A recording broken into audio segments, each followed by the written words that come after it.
Allez, c'est parti pour le résumé de la semaine, toute l'actu qu'il y a eu cette semaine sur la chaîne. Pour ça, vous abonner. Surtout, c'est important. Et à activer la cloche, également très important. Allez, c'est parti pour le résumé de la semaine. Les 6 actus F1 du 17 avril 2023. Dominique Hallyk confirme que le ticket d'entrée pourrait augmenter, mais ne dit pas de quand il va augmenter, ni de combien. Alors, il y a des rumeurs qui disent 600 millions, comme on avait vu. Ça me paraît tellement énorme, 600 millions. Pas sûr que ce soit une très bonne idée quand même. Russell et Verstappen continuent de s'envoyer des fleurs par médias interposés. Soyez équipiers les gars.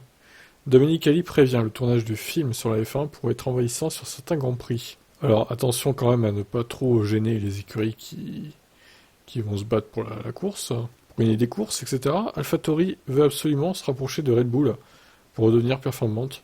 Ils vont acheter le plus de choses possible à Red Bull. Kiat, un coup de poignard dans le dos par Red Bull à l'époque. Bon, il a réussi à rebondir, le russe. Et enfin, dernière news, Hamilton révèle qu'il avait peur d'être licencié chez McLaren. Pendant toute la saison 2007, il avait peur de pas assez performer. Bon, au final, il a très bien performé. À demain. Et les 7 actus Formule 1 du 18 avril 2023. Les émeutiers de Melbourne bientôt bannis du circuit. Alors, les émeutiers, c'est peut-être un grand mot, mais ceux qui ont débarqué sur la piste alors que c'était pas fini, quoi. Alonso veut terminer sa carrière avec Hamilton comme équipier. Bah voilà. Regardez Alonso qui tape du pied là. Il dit à Lawrence Stroll, c'est un message caché à Lawrence Stroll, vas-y, recrute Hamilton qu'on rigole un peu là.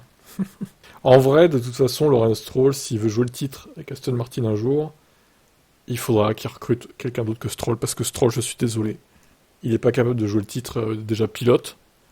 Et il pourra aider au titre constructeur, mais ça sera pas suffisant, je pense. Il manquera toujours un petit peu de vitesse par rapport à un autre pilote comme Hamilton ou Verstappen ou Alonso, tu vois. Ou même Russell, ou même Perez. Donc voilà. Moi je dis pourquoi pas Hamilton chez Aston en 2024, hein. Je veux voir ça. Hein. Russell est vexé d'avoir été hué lors d'une parade de pilote en 2022, je me rappelle plus lequel c'était. Bon.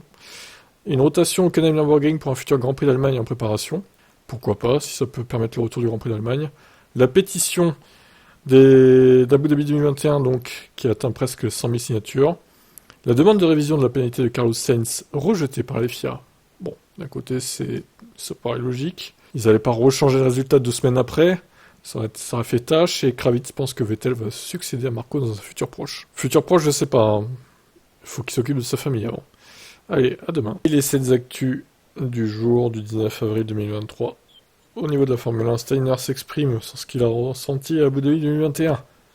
Une injustice, même si ça ne le concernait pas. Sainz réagit à la non-révision de sa pénalité par la FIA, il est évidemment dégoûté. Il n'a toujours pas digéré cette pénalité, on peut le comprendre pour le coup. Ensuite, Madrid pourrait remplacer Barcelone pour le Grand Prix d'Espagne d'ici 2027 selon les dernières rumeurs. Bon, 2027 c'est encore loin. Mais bon, pourquoi pas, hein. Faut voir le circuit de Madrid, quoi, comment il serait. Mercedes révèle enfin la cause de la casse moteur de Russell à Melbourne. À cause de débris apparemment. Alonso, Mercedes va rapidement revenir en lutte pour la victoire cette saison. C'est tout ce qu'on souhaite effectivement.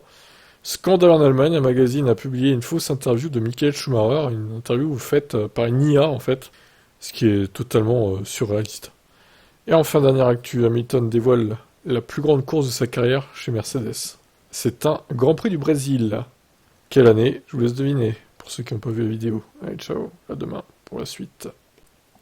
Les 7 actus du 20 avril 2023 sur la chaîne F1, Tsunoda a beaucoup appris d'un certain Fernando Alonso. Il s'est inspiré du double champion espagnol, Yuki. Dominique Hallyk pense que des équipes ont dépassé le budget de cap 2022. C'est super, bonne nouvelle. On a hâte de voir qui du coup. Mick Schumacher, c'est spécial de travailler avec les mêmes personnes que mon père. Et oui, vu que Michael était chez Mercedes également. McLaren visait la victoire, mais pas avant 2025. Au mieux, Imola va maintenant permettre aux fans de se marier sur place directement. Super. Ricciardo va rouler dans une ancienne Red Bull sur Nordschleife en septembre. Il va se faire plaisir, Daniel, au moins. Je ne sais pas quel modèle ce sera, par contre, de la Red Bull. Sûrement dans les années 2010, à voir. Et enfin, dernière actu du jour, le créateur de la pétition sur Abu Dhabi 2021, pour rendre le titre Hamilton, sort de son silence. Et il s'explique pas pourquoi il y a eu une recrudescence des signatures il y a quelques jours, là. Peut-être parce que les médias ont commencé à plus en parler, je sais pas. À demain pour la suite. Les 8 actus Formule 1 du 21 avril 2023. John Elkann veut des profonds changements chez Ferrari. Plus tôt sera le mieux. Oui. Alors, ça c'est vraiment incroyable quoi. J'ai pas les mots. Red Bull dévoile les 3 livrets des fans encore en lice pour le Grand Prix de Miami. Alors, c'est-à-dire qu'ils avaient fait un concours, on en avait déjà parlé il y a quelques semaines là, quelques mois, ils avaient lancé un concours pour tous les Grands Prix aux États-Unis, donc Miami, Austin, Las Vegas. Il y aura un changement de livret sur la Red Bull. Donc là, ils ont dévoilé sur Instagram les 3 dernières. Et c'est moche en fait, enfin je veux dire, on dirait des enfants de 10 ans qui ont fait les livrets, enfin je veux dire, c'est pas beau quoi. C'est naze, j'aime pas du tout. Moi on me proposerait ça sur la Mercedes, je pèterais un plomb en perso, hein. C'est pas parce que c'est Red Bull, hein, c'est moche vraiment. Donc fausse interview de Schumacher par Inia, la famille va porter plainte, logique. Officiel, la grosse news du jour chez Mercedes, James Allison va donc revenir chez Mercedes et remplace avec effet immédiat Mike Elliott. Steiner ne veut plus rien avoir à faire avec Ralf Schumacher. Tu m'étonnes. Allez-y, le gouvernement français n'en a rien à faire du Grand Prix de France. Bah oui, Macron, il préfère faire sa retraite, là, du coup, 64 ans, etc.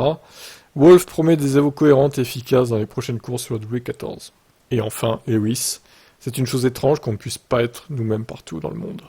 Et oui, c'est triste, Lewis, je suis d'accord. Allez, à demain pour la suite. Allez, l'actu Formule 1 du 22 avril 2023, c'est parti. Il y a eu 7 vidéos faites sur la chaîne TIBF1. Newey chez Ferrari, c'est inutile selon Allez-y. Pour lui, ça n'aurait pas d'effet avant 2025. Après, c'est toujours bien de l'avoir chez toi que chez la concurrence, le meilleur ingénieur de la Formule 1. Pour le coup, cher Jeannot.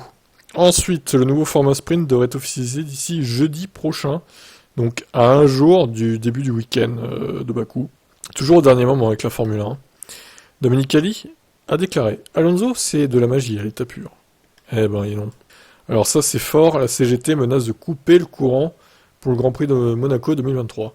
Alors oui, certains dans les commentaires se disent « Mais Monaco, c'est pas en France, qu'est-ce qu'ils vont aller foutre à Monaco ?» Bah oui, mais Monaco l'électricité est gérée par une société française, en fait. Donc, s'ils décident de couper l'électricité, ils pourront rien faire, Monaco. Incroyable. Alors même si le Grand Prix n'est pas de nuit, hein, le problème c'est que pour les aérostands, pour les chronomètres, pour les feux, il n'y aurait pas d'électricité, ce serait la merde. Et même pour la réalisation. Comment on pourrait filmer en fait sans électricité, à moins de se munir de groupes électrogènes au diesel quoi. Au cas où, un peu partout. Ce serait un chaos total. Hein. Bref, on verra si c'est le cas ou pas. Imaginez, ils font ça en pleine course, ce serait incroyable. L'éditeur du magazine Die Actuel présentait ses excuses à la famille Schumacher. Est-ce que ça suffira pour enlever une plainte? Je sais pas.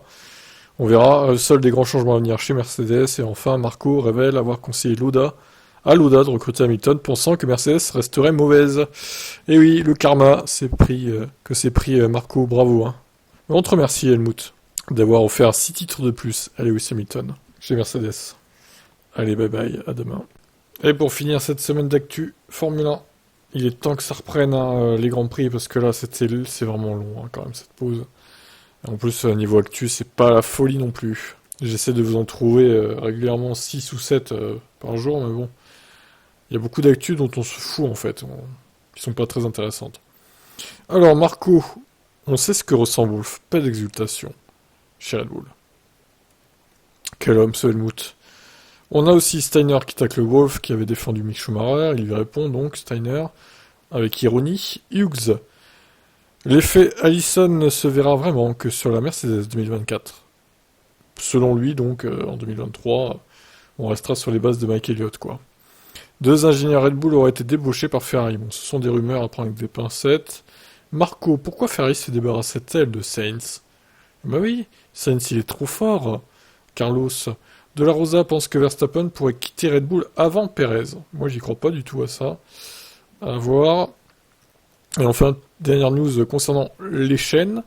Planning de diffusion live du 25 avril au 7 mai 2023. Pensez à vous abonner à mes autres chaînes, hein, le Twitch, Team Motorsport, Type Foot notamment, Electib pour les voitures électriques. Type Stories, je fais du racing en ce moment, avec les formules à vie. 1 course par jour minimum, des fois 2. Il y a le Instagram, le site des pronostics, le Twitter. Bref, vous avez tout ce qu'il faut pour vous abonner là les gars. Et à demain pour la suite.